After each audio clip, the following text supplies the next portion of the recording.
내 일에 빠져 있어야 어리석은 남일이 보이지 않는다. 내 일에 몰입해서 살자.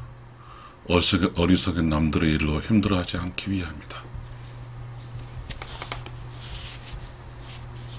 어리석은 사람이 많죠. 어쩌면 나도 다른 사람에게 어리석게 보일 수도 있을 것입니다. 어리석음은 나와 함께 사는 사람이 혹은 나는 다른 사람을 살 때 조화롭게 살아줄 수 있어야 됩니다. 그래야 어리석은 게 아니거든요. 나와 함께 사는 사람이 자신의 일을 위해서 욕심을 부리면 나와 함께하는 사람에게 가는 나의 에너지가 거의 적어지는 것이죠. 그리고 나와 함께 사는 사람들이 주장하죠. 잘못이 없다고. 일생은 잘못으로 다 사는 것이 아니잖아요. 그래서 그런 것 같아요. 잘못이 없다고 주장하는 사람들의 잘못을 보지 않기 위해서는 내가 내 일에 몰입해서 빠져 있으면 보이지 않을 것 같은 생각이 듭니다. 설령 그렇다 하더라도 어찌 완벽하게 몰입할 수 있겠습니까?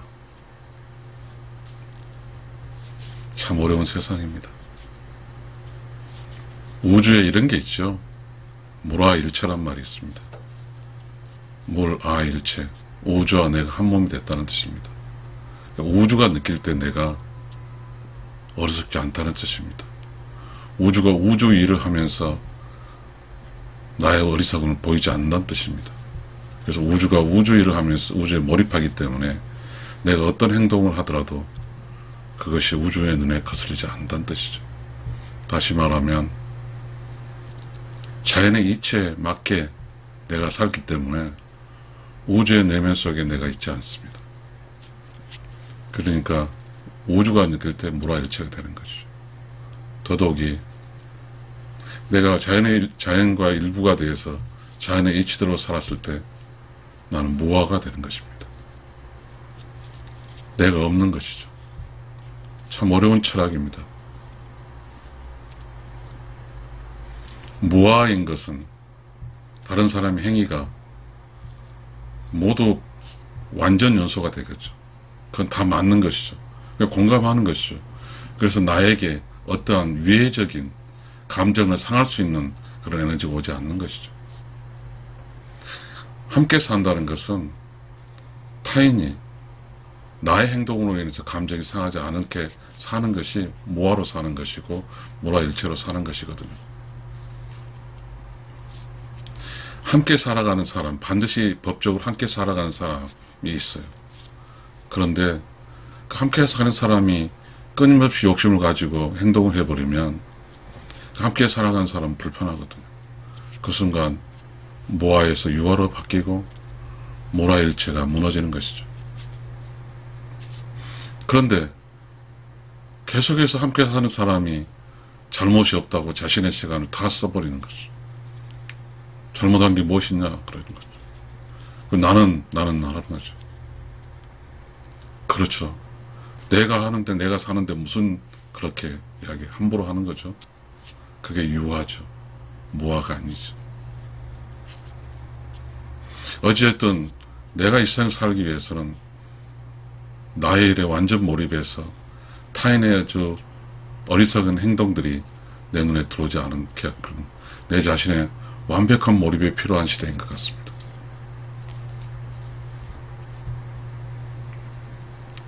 몰입. 내 자신의 일에 완전히 빠져 있으면 타인의 어리석음이 보이지 않을 것입니다.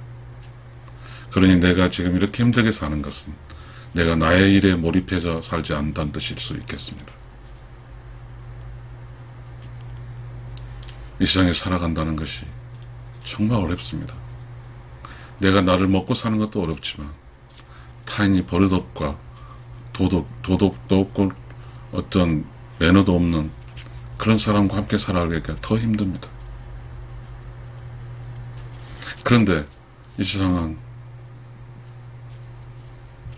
어떠한 자기가 반드시 함께 사는 사람과 조화롭게 살아줘야 된다는 자연의 이치에도 불구하고 그 조화를 깨뜨림으로써 함께 사는 사람에게 많은 상처를 줍니다. 이것을 실정법에서 그 잘못을 입증하라고 하면 입증할 수 없습니다. 예를 들면 이런 것입니다. 맞벌이 부부가 있어요. 직장이 바쁘고 그래서 직장 일에 계속 바쁜 집에 따라가요. 집에 있는 이제 그 집에 있는 사람 맞벌이하고 들어오지만 집에는 텅 빈 상태에 있어요. 직장 입장에서 보면 바쁜 상태이기 때문에 당연하지만 그 짝이 집에 와서 보면 당연히 그 시간대 있어줄 짝이 없으면 그것은 자연법에 따라서는 매우 외롭고 매우 좀 기분이 안 좋거든요. 자연법적으로 봐서 기분이 안 좋아요. 그러니까 실정법적으로 봐서는 잘못이 없어요. 지금 우리는 그런 오류 속에 살고 있는 것 같습니다. 모든 행위가 실정법 기준으로 해서 잘못 없다 입증되면 그건 죄가 아니죠.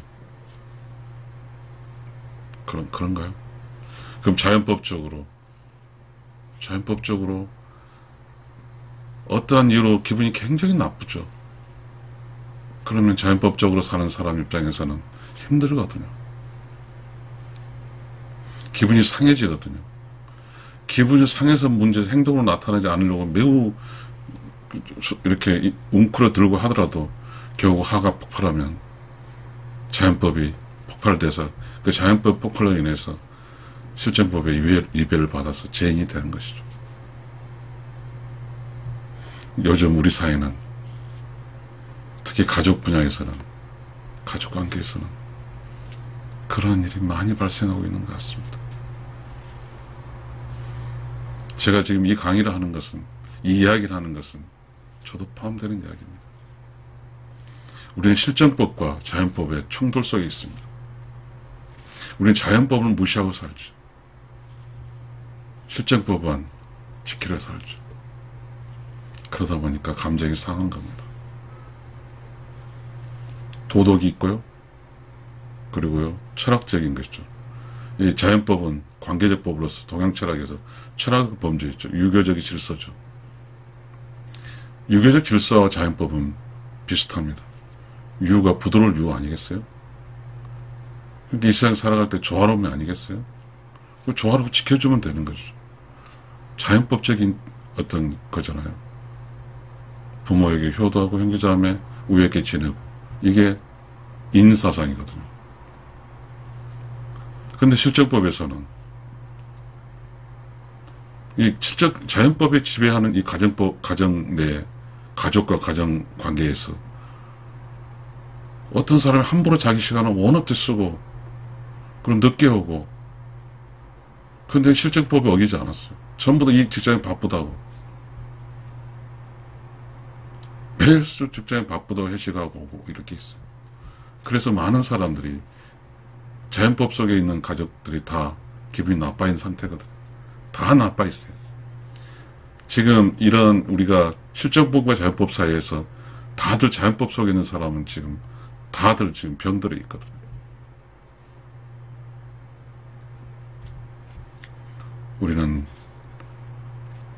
저는 그래서 이 문제에 대해서 어떻게 살아야 될까 해서 고민해서 이런 주제를 이야기합니다.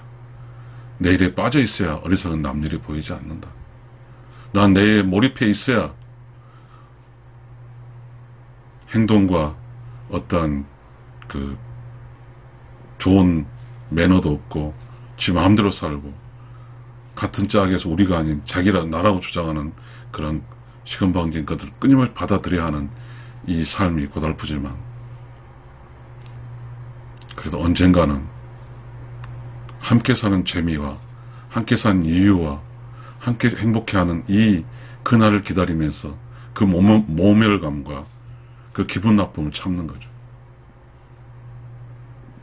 가족입니다. 가족이 그런 거예요. 가족은 실정법은 어기지 않지만 자연법은 매일 어기고 사는 것이 가족이거든요.